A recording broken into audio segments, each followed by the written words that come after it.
welcome back to Nugget Garage. It's very red in here this morning. The KE10 on the weekend.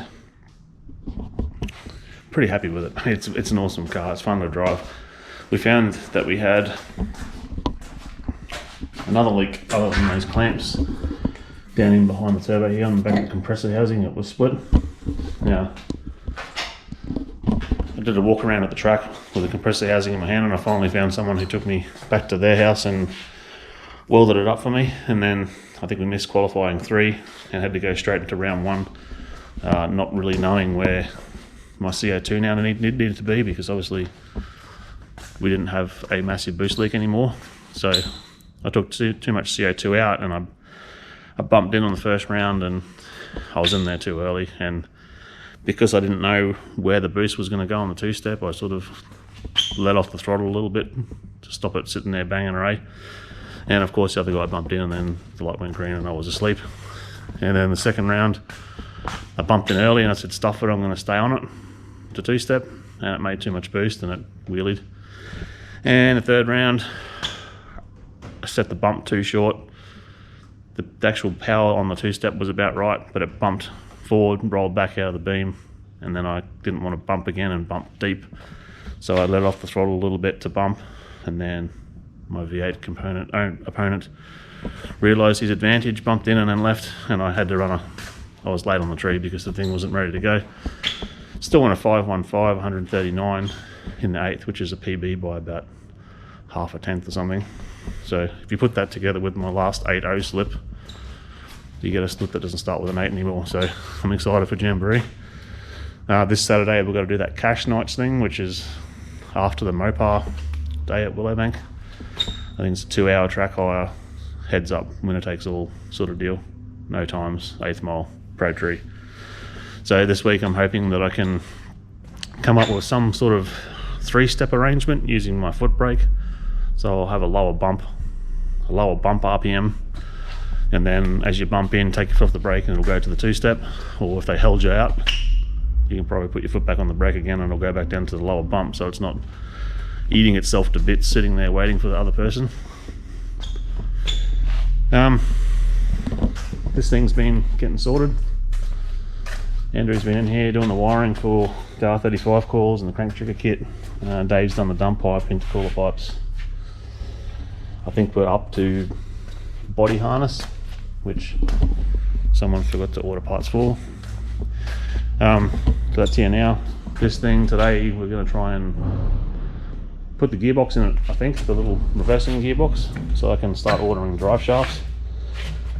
I came in the other night for, actually it's probably like 4 hours, and just pulled all the old crap out of the interior and tried to clean up the vinyls.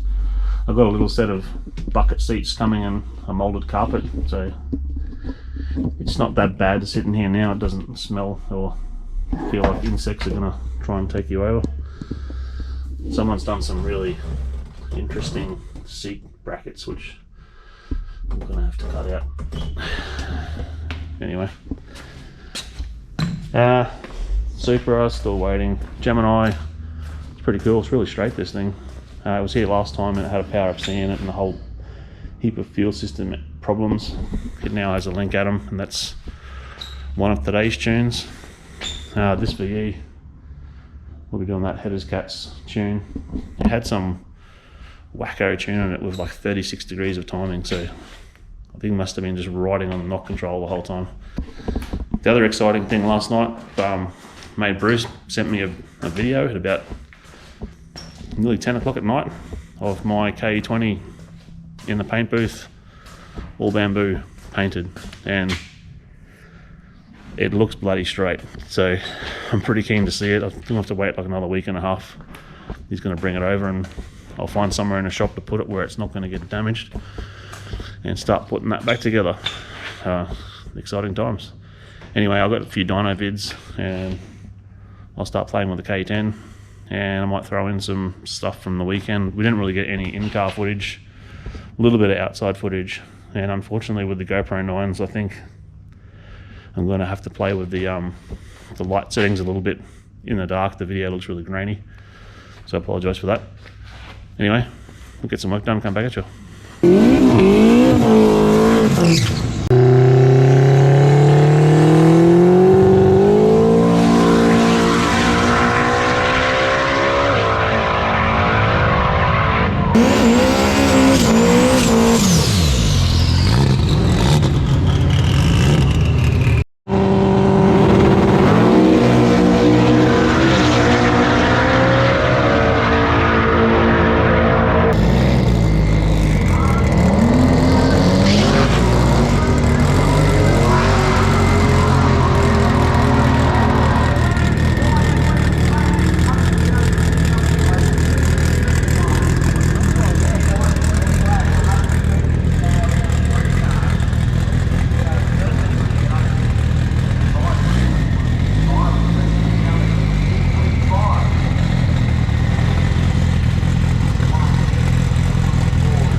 So yesterday I had tacked together a, probably can't see it, tacked together a S13 coilover and a KE10 strut lower. I did put a rebuilt master cylinder on it and I pumped the brakes up, and this wheel is now stuck on, so I'm going to pull that off, pull that caliper off. Kiwi's going to come in today and we're going to paint all these struts. I'm going to make these struts this morning, finish weld them up. He's going to pull all the suspension out and sand it back and paint it so it's ready to go. I'm going to send those calipers away to be rebuilt. Unfortunately I've got a full shop today, so I need to put this out the back, jack it up, pull everything off it because we don't have room. Alright, I'll get to that.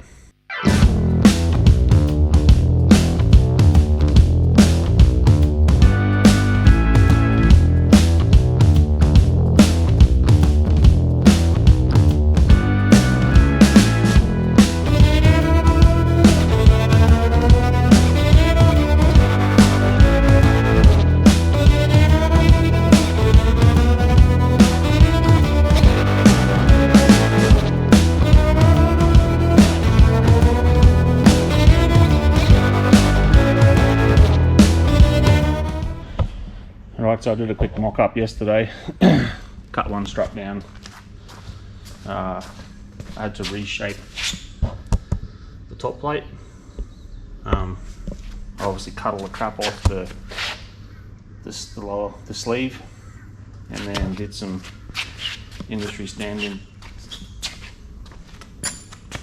sort of joining things there, it'll be fine.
Alright, that's what you get in an S13 strut from Max Speeding Rods.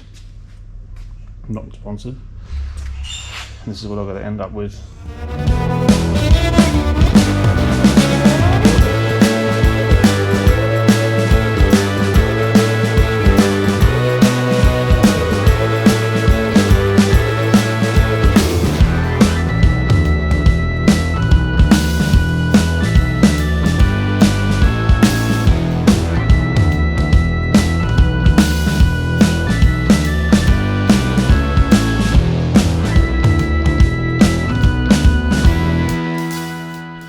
So that's the end of a busy-ish week.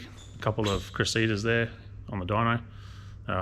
Bog stock 2J petrol 98 car with a smallish turbo, and a E85 stock FG turbo Barra power glide car. Both pretty cool cars. The Barras, I'm trying to hate them, but the more I do them, the more I like them, so I might have to get one soon. The KE10, actually we got the coilovers all made, and everything got pulled apart and painted, serviced the bearings, did industry standard things to the discs. We got the calipers back from BHS, TBSS, ABCDEFG today.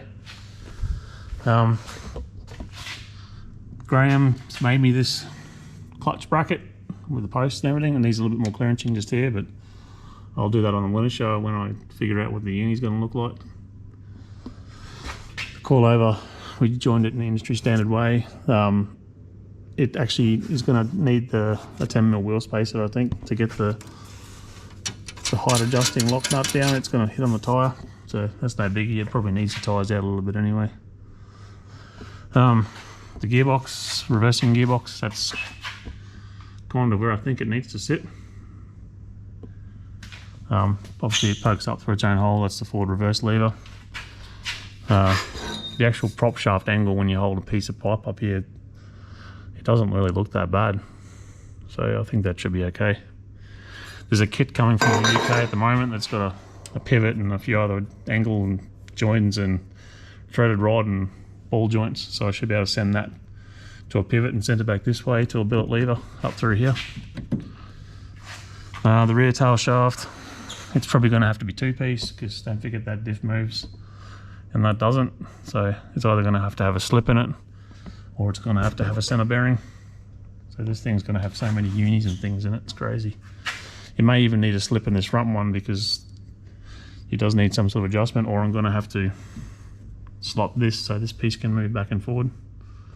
The seats turned up for it. They're a fake leather low back bucket hot rod / mini / Volkswagen seat that they sell on eBay. That's pretty generic, comes with rails, and I've also got a molded car carpet coming that's black.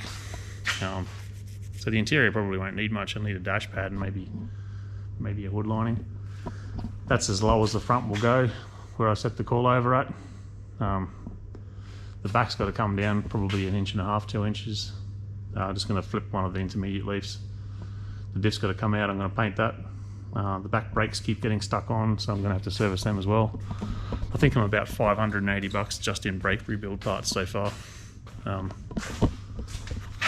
back brakes are, yeah, it's going to be another mission. Anyway, it's cash nights this Saturday, so KE10's out again. I think it's at like 9 o'clock at night, 8 o'clock at night, something on Saturday. It's a 250 buy-in, 20 cars, no qualifying, instant elimination, heads up, pro tree, winner takes all. So I haven't actually sorted out the KE10. Obviously, I kept getting strung out on the weekend now. I need to do some kind of 3-step, some kind of process that's going to help me on the start line if I do get strung out. I might be able to, but my tune this Saturday has moved, so I should get time on Saturday morning to service it and muck around with that. Just got to get the brake pedal working. Anyway, sorry about the hodgepodge video again, but I've tried to put a bit of content in there for you. Don't forget to like and subscribe, and I'll see you next week.